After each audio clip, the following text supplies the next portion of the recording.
हिसार शहर के निवासियों के सहयोग से जो पिछले दिनों मुझे बहुमत प्रचंड वोट दिलाकर और जो मेयर महापौर के लिए जो जिम्मेवारी शहर की जनता ने मुझे दी, आज उसी कड़ी में कल हमारा शपथ ग्रहण समारोह पंचकुला में आदरणीय मुख्यमंत्री जी, आदरणीय विपुल गोयल जी और अन्य मंत्रिमंडल और विधायक साहिबान के सानिध्य में वहाँ पर हमें शपथ ग्रहण का अवसर मिला। हमारे पूरे साथियों की टीम, पूरे पार्षदों की टीम वहाँ पर थी। आज निगम में जो पद ग्रहण करने का एक औपचारिक आज दिन है और आप सब लोग आए हैं। शहर के बहुत सारे लोग मुझे अपना आशीर्वाद देने साक्षात यहाँ पर पहुँचे हैं। मैं आप सभी पत्रकार छायाकार बंधुओं का भी धन्यवाद करता हूँ, स्वागत करता हूँ। आए हुए सभी साथियों का भी धन्यवाद करता हूँ और आपके माध्यम से पूरे हिसार की जनता का मैं धन्यवाद करता हूँ जो उन्होंने मुझे इतनी बड़ी जिम्मेवारी के लिए उपयुक्त समझा, योग्य समझा और मुझे ये जिम्मेवारी दी। आज उस जिम्मेवारी को ग्रहण करने के अवसर पर आप सबके बीच उपस्थित हुआ हूँ। तो उससे पहले कि आपके कुछ क्वेश्चन शुरू हों, मैं थोड़ा सा अपना विज़न जो मैं यहाँ पर अपना कर पाया हूँ तैयार, उसके विषय में मैं आपसे बात करना चाहूँगा। साथियों, हर व्यक्ति किसी न किसी सामाजिक बंधन से, सामाजिक दायित्व से जुड़ा होता है।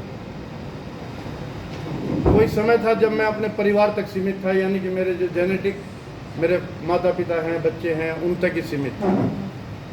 बाद में मेरा परिवार बढ़ा तो मैं भाजपा परिवार में शामिल हुआ। भाजपा परिवार में हालांकि बचपन से थे, लेकिन भाजपा परिवार में सक्रिय हुआ। उस सक्रियता से भाजपा परिवार ने मुझे इस स्तर तक पहुंचाया और पिछले चुनाव में जो हिसार की जनता ने मुझे इतना प्यार सहयोग दिया, मैं उनके आशीर्वाद को इस तरह से देखता हूं कि पूरा हिसार नगर, पूरा हिसार निगम क्षेत्र आज मेरा परिवार है। मैं पूरे हिसार निगम क्षेत्र को अपना परिवार मानते हुए और क्योंकि प्रथम नागरिक का दायित्व मुझे दिया गया है, तो उस नाते उस दायित्व का निर्वहन करते हुए कि मेरे पूरे हिसार निगम के परिवार का कोई भी व्यक्ति किसी तरह की सुख सुविधा से, बेसिक जो फैसिलिटीज़ हैं, मूलभूत सुविधाएं हैं, उनसे जो है वंचित ना रहे, तो उसके लिए मैं यहाँ पूरा प्रयास करूँगा। और आज निगम में आने के बाद यहाँ भी बहुत बड़ा एक परिवार मुझे मिला। निगम के कर्मचारी, अधिकारी बंधु हैं, आप सब भी मेरे परिवार का हिस्सा हैं।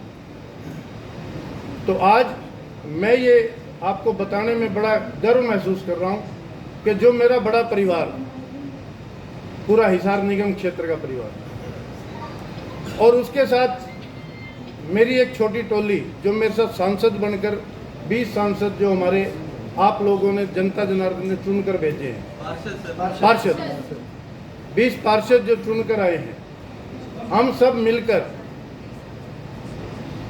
एक उस परिवार के साथ मिलकर और निगम के जितने कर्मचारी, अधिकारी जो भी यहाँ पर कार्यरत हैं, इस परिवार के साथ मिलकर अपना कार्य करेंगे। और मैं आपके माध्यम से निगम के कर्मचारी, अधिकारी बंधु और जो मेरे पार्षद साथी बंधु हैं, क्योंकि मैं अकेला कुछ नहीं कर सकता, हम सब ने मिलकर करना है।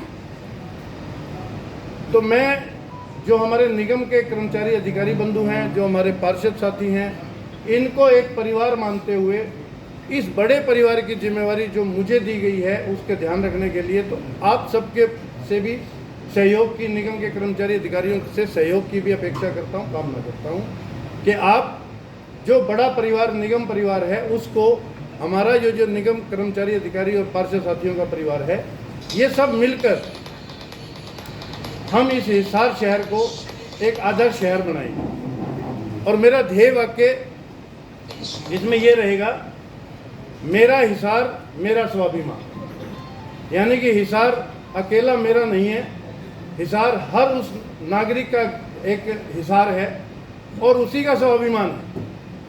तो उसी नाते इस पर हम काम करेंगे। हम सब लोग एक परिवार की भांति काम करेंगे। जो निगम क्षेत्र का परिवार है, जो बड़ा परिवार है, उसको कोई दुख तकलीफ, कोई समस्या है तो हमारे निगम के जो कर्मचारी, अधिकारी, पार्षद परिवार है वो उसके समाधान के लिए, उनकी दुविधाओं को दूर करने के लिए कार्यरत रहेंगे।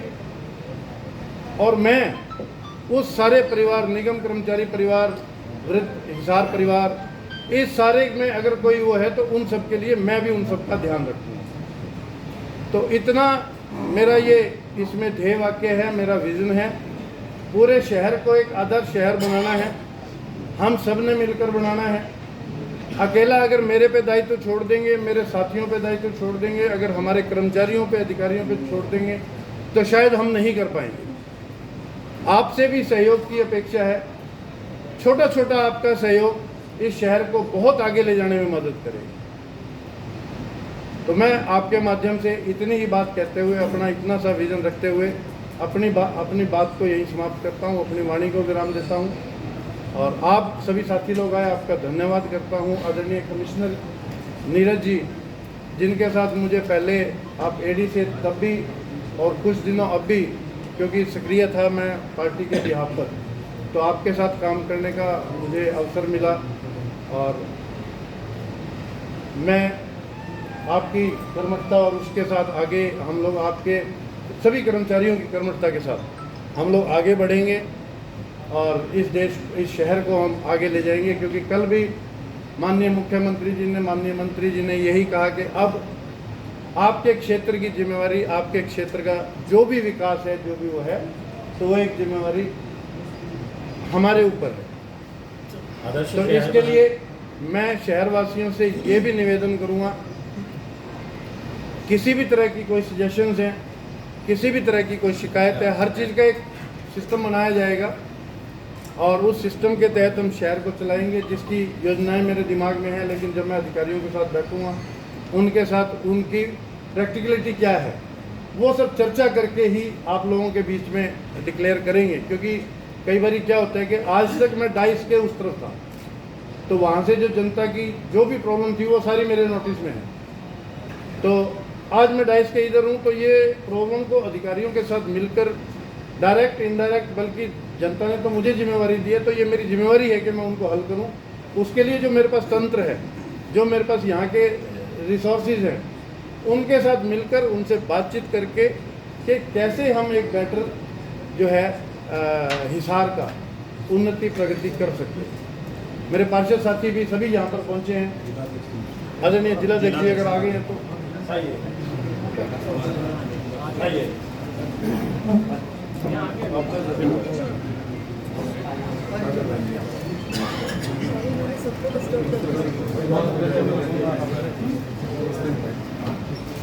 भारत माता की।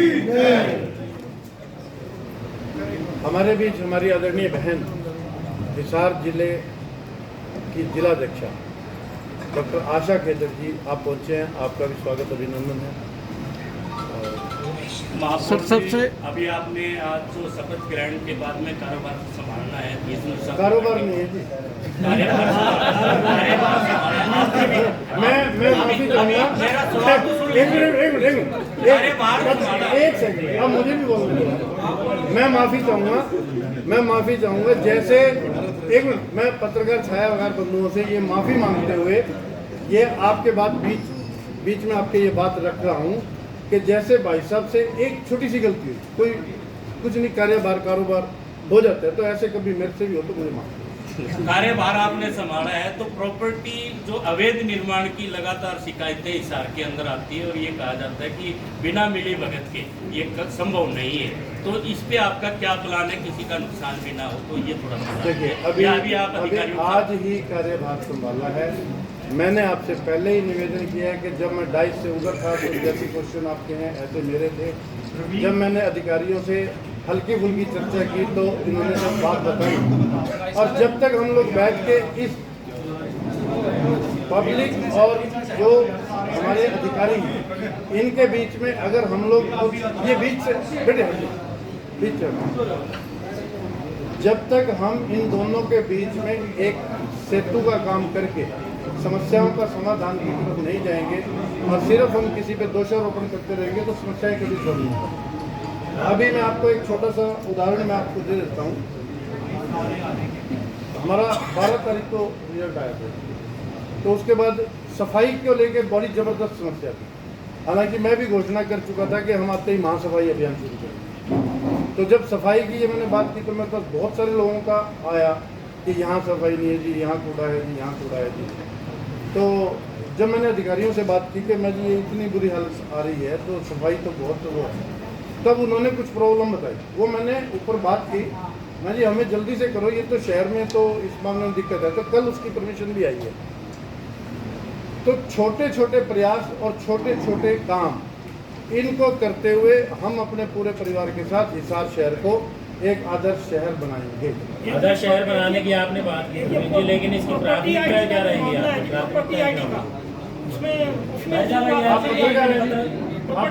आप पत्रकार हैं?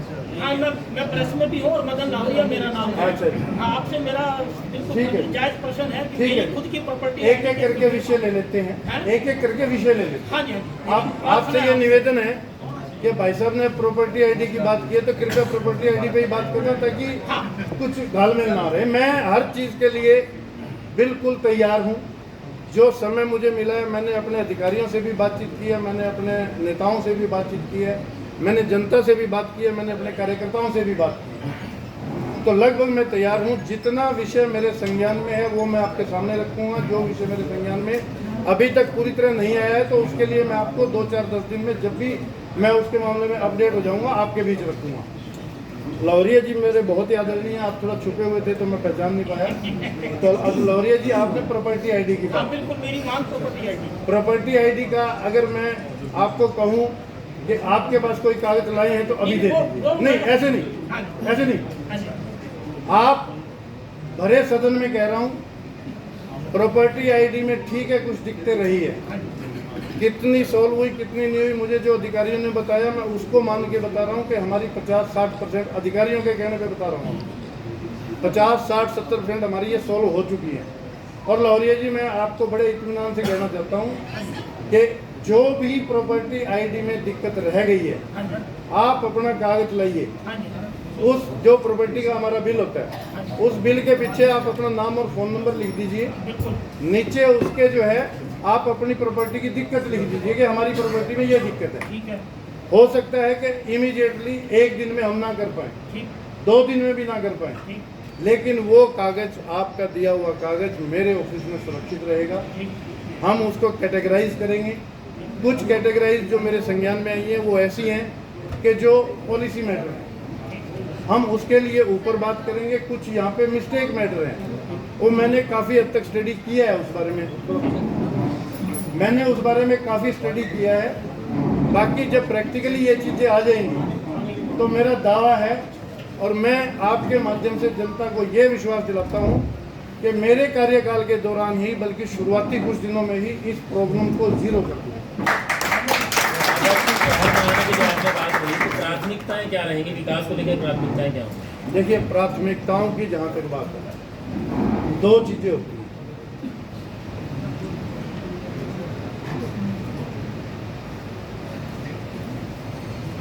प्राथमिकता की जहाँ तक बात है तो 2 चीज़ें होती हैं जी जो मैं स्टडी करता है। मेरे आदरणीय भाई आशीष जोशी जी हमारे जिला के महामंत्री हैं, मेरे दूसरे महामंत्री भी आए हुए थे संजीव रेड्डी जी। प्राथमिकताओं की जहाँ तक आपने बात की 2 चीज़ें होती हैं। एक होती है बेसिक फैसिलिटी जिसे मूलभूत सुविधाएं कहते हैं, दूसरा होता है विकास। बेसिक फैसिलिटी में हम सीवर, सड़क, पानी, बिजली इस तरह की चीज़ें लेते हैं। दूसरा रहता है विकास जो थोड़ा सा लंबा कार्य होता है जिसमें मान लो ट्रैफिक भी आ जाता है और इस तरह की चीज़ें। सबसे पहले बेसिक फैसिलिटीज़ पे काम किया जाएगा। काफ़ी हद तक बेसिक फैसिलिटीज़ प्रोवाइड हो चुकी हैं, जो रह गई कहीं कहीं सीवर की समस्या मैंने पिछले दिनों नोटिस की, वो जो नोटिस में आई है मैंने ठीक भी करा। इसके बाद पानी की भी मेरे पास कल पहली शिकायत है, उसके बारे में भी बोल दिया है, संभवतः आजकल में वो भी ठीक हो जाएगी। त्वरित कार्रवाई से सीवर और पानी इस पर कार्रवाई की जाए। जहाँ भी कोई दिक्कत आती है आगे अधिकारियों के साथ बैठकर और उसको जो है ठीक किया जाएगा। और फिर प्राथमिकता इस चीज़ की है, बाद में ट्रैफिक को लेके कहीं पुल बनाने हैं, कहीं कुछ और करना है ताकि ट्रैफिक की समस्या रहे। डेवलपमेंट को लेके पार्किंग की जगह चाहिए हमें, वो सारी चीज़ें सेकेंडरी उस पर हैं, लेकिन काम सबका साथ साथ चलता रहेगा। मेरे साथ काफ़ी समय से प्लान था भाजपा का कि भाई कैटल फ्री हिसाब है, अभी तक नहीं हो पाया सर। लोग मंत्री ने दावा भी किया कि कैटल फ्री हो गया, लेकिन हुआ नहीं है सर। रोज़ाना एक्सीडेंट होते हैं, रोज़ाना सिविल हॉस्पिटल के अंदर देखते हैं 5-7 व्यक्ति इस प्रकार एडमिट होते हैं कि भाई एक्सीडेंट हो गया है गाय की वजह से। कैटल फ्री पे मैं आपको इतना बात करना चाहूँगा कि गायों को लेकर ये एक निरंतर जो है एक समस्या आ रही है। हो क्या रहा है कि यहाँ से अब आप अगर धंधूर को खड़ा रखेंगे तो आई थिंक काफ़ी हद तक गोवन यहाँ से ले जाके वहाँ भेज जाता है और लोग खड़ा होंगे। लेकिन दिक्कत ये रही कि और इतना गोवन कोई ना कोई इधर उधर से आ जाता है और 100% अगर इस पर नहीं हुआ तो काफ़ी हद तक इस पर काम हुआ है। इसको भी आगे त्वरित कार्रवाई करके इसके बारे में भी दिमाग में प्लान है, लेकिन मैं अधिकारियों से डिस्कस करके आपके बीच रखूँगा। और आज के लिए मैं आप सबसे क्षमा चाहते हुए मैं इतना ही क्वेश्चन ले पाऊँगा, क्योंकि सर एक लास्ट भ्रष्टाचार के बारे में बहुत शिकायत है, एक दो दिन बाद सारे काम आज कर दोगे तो बात नहीं। सर एक निगम आपको एक चीज़ और बता देता हूँ, हर चीज़ का रोड मैप तैयार है, लेकिन वो बैठेंगे बताएंगे थोड़ी सी। आपके विपक्ष को क्या कहोगे? आपके विपक्ष को क्या कहोगे? बड़ा इंतजार